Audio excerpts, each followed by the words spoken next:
so far?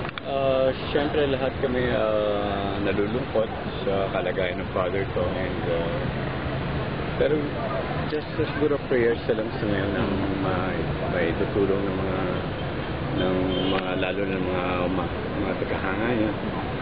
And di pa rin kami nawawalan ng pag-asa. Sana magkaroon pa na extension ng kanyang buhay.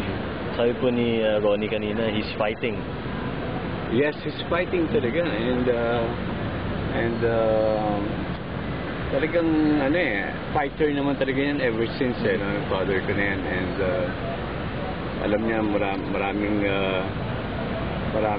nagmamahal sa kanya and maraming mahanga sa kanya and madasalin din yung father ko na yan, and he's really fighting.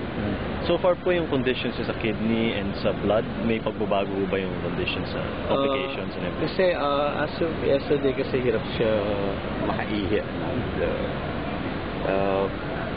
Pero ngayon nakaihi naman siya, pero sa ngayon konti na lang nahihi niya.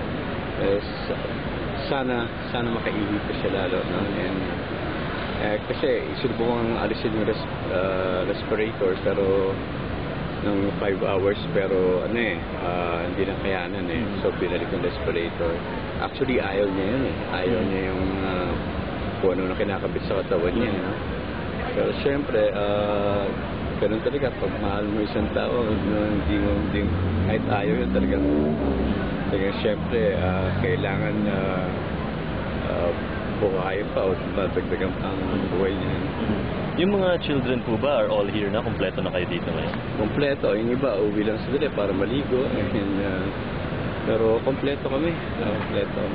Ano po yung message niyo, sir, lalo sa mga fans and pati si Pinoy, sir, nagsabi ng pagdasal po ng buong bansa, si Mang Don? Siguro sa ngayon, talagang siyempre prayers na lang talaga.